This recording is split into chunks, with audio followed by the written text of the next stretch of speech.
social moments, do they pay attention carefully? The shadows of my past. Hi guys, welcome back to my channel and welcome back to my another video. তো আমরা চলে এসেছি new Delhi.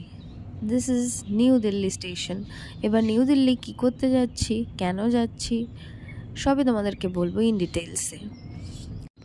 Delhi গেছিলাম আমরা for college excursion. College থেকে আমাদেরকে দিল্লি নিয়ে গেছিলো and it was the last and the best excursion ever.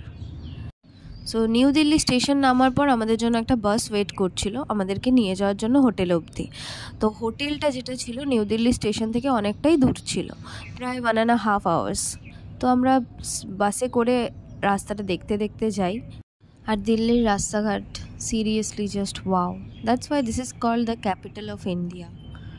আমাদের হাওড়া থেকে নিউ দিল্লি আসতে 22 থেকে 23 ঘন্টা লেগেছে, আর ট্রেনটাও খুব একটা লেট ছিল না। আর আমরা এসেছি পূর্বা এক্সপ্রেসে। সকাল 8টায় আমাদের ট্রেন ছেড়েছে অ্যান্ড দি নেক্সট ডে 6:50-তে ট্রেনটা আমাদের এখানে নিউ দিল্লিতে নামিয়েছে। বাসে করে হোটেল অবধি যেতে যেতে আমরা ইন্ডিয়া গেটও দেখে নিলাম, আর ইন্ডিয়া গেটের সামনে তোমরা দেখতেই পাচ্ছ কত ভিড়। আর সিরিয়াসলি ইন্ডিয়া গেট দেখে গায়ে একটা কাঁটা দিয়ে দিচ্ছিল, একটা আলাদাই ফিল হচ্ছিল। মেনলি আমরা সবাই জানি Delhi is famous for India's national government.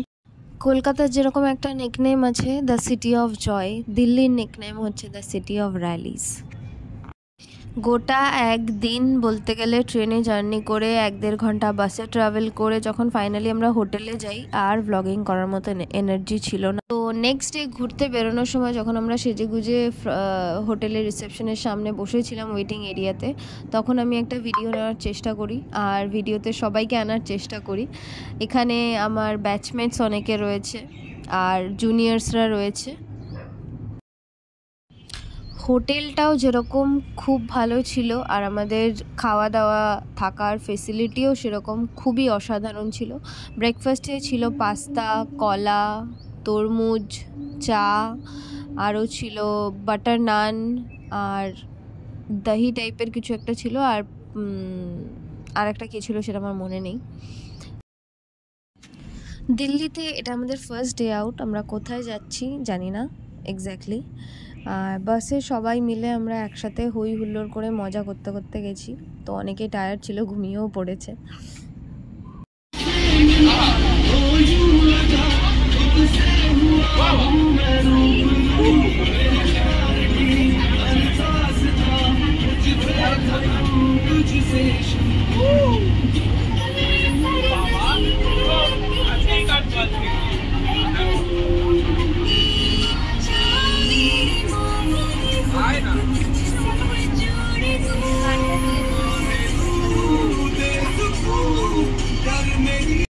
আমরা চলে এসেছি দিল্লির রাজঘাটে, যেটা দিল্লির রিং রোডের কাছে রয়েছে। আর রাজঘাট হচ্ছে মহাত্মা গান্ধীর সমাধি বলে জানা হয়।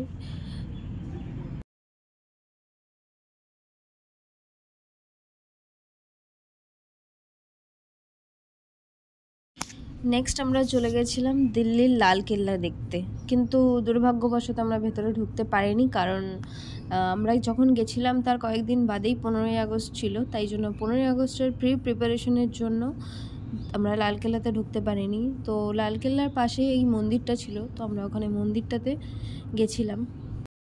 দিল্লিতে গিয়ে দিল্লির রাস্তায় রিক্সাও চড়লাম, অ্যান্ড রিক্সাতে আমরা 3 জন বসেছিলাম, সামনে 2 জন আর পেছনে 1 জন। রিক্সাটাতে 3 জন বসার জায়গা আছে।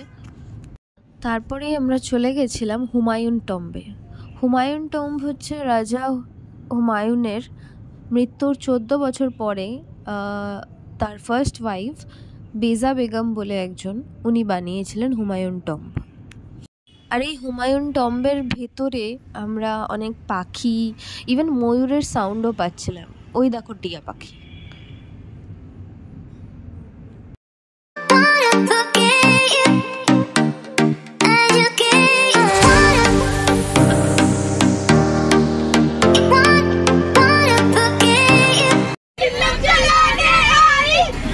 चिकनी चमेली छुप के अकेली बबुआ चढ़ के आई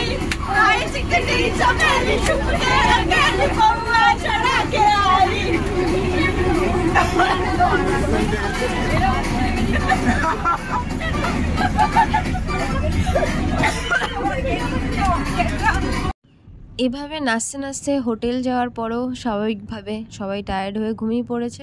অ্যান্ড দি নেক্সট ডে আমরা চলে গেছিলাম আবার ঘুরতে। সেটা হচ্ছে কোথায় দেখাবো তোমাদের। আমরা এখন ঢুকছি কুতুব মিনার।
কুতুব মিনারে ঘুরে অনেকটা টাইম স্পেন্ড করে ছবি টবি তুলে নেক্সট ডেস্টিনেশনে চলে গেছিলাম আমরা। সেটা হচ্ছে দিল্লির famous the lotus temple, one of the best place in Delhi.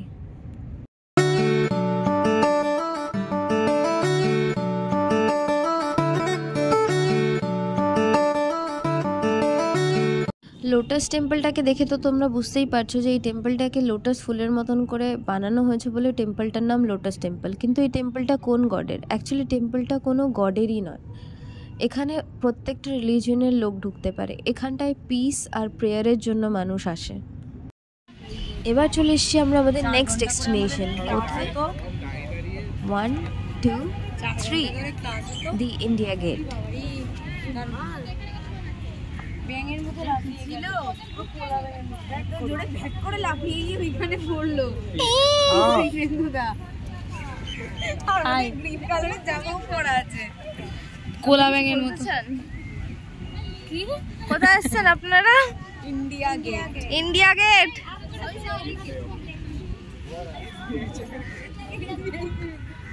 SBI চেমের গেট। কোথায়? এইভাবে তো নর্মাল মানুষ হাঁটে, এবার দেখাচ্ছি মডেল কিভাবে হাঁটে।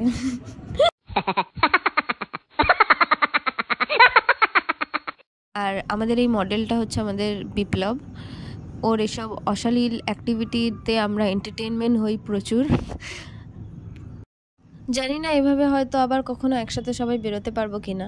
তো সবাই মিলে সিনিয়র জুনিয়র, নিজেকে এখানে সিনিয়র বলে দাবি করতেও খারাপ লাগে, সবাই মিলে খুব আনন্দ ফুর্তি করেছি এই 4 দিন। বলতে পারো one of the best 4 days in our life.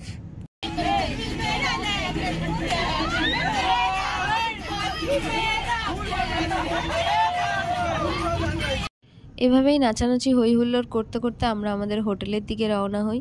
আর রাত্রেবেলায় দিল্লিটাকে আরও সুন্দর লাগছিল।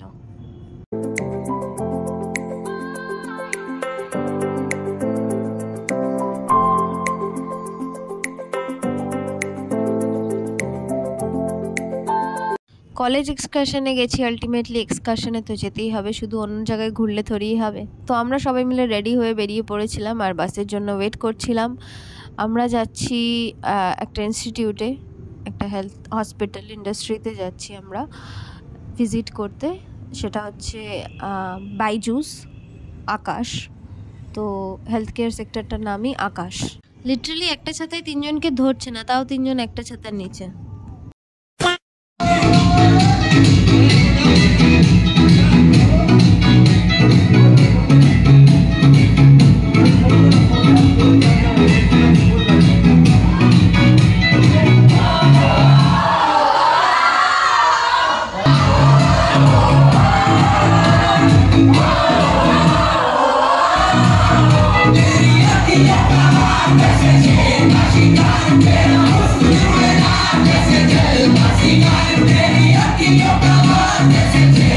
ডেই ছিল বলে আমরা আগের দিন রাত্রে প্রচুর নাচানাচি করেছি, আর নেক্সট ডে ব্রেকফাস্ট করেই আমরা ট্রেনে উঠব।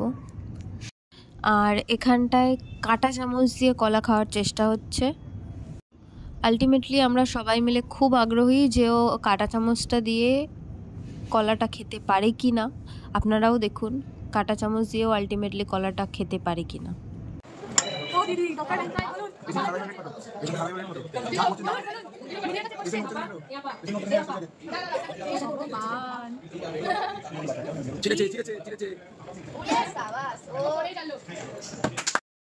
আর এই আমরা আবার বাসে উঠে পড়েছি, আর এবার কোথাও ঘুরতে না, এবার বাড়ি যাওয়ার উদ্দেশ্যে বাসে উঠেছি। অ্যান্ড খুব খুব মজা করেছি, জানি না আবার কখনো এরকম একসাথে বেরোতে পারবো কি না। দিল্লি আসার সময় যে রাস্তা দিয়ে যাচ্ছিলাম তোমাদের ইন্ট্রোতেও এইটা দেখাতে দেখাতে গেছি, আর ফেরার সময়ও দেখাতে দেখাতেই যাচ্ছি, সেই রাস্তা দিয়েই যাচ্ছি। দিল্লি শহরটা খুবই ভালো ছিল, আর ওয়েদারটাও খুব সুন্দর। তোমরাও দিল্লি ভিজিট করো আর জানিও কেমন লাগলো ভিডিওটা। हम रहे या ना रहे कल याद आएंगे ये पल ये है प्यार के पल।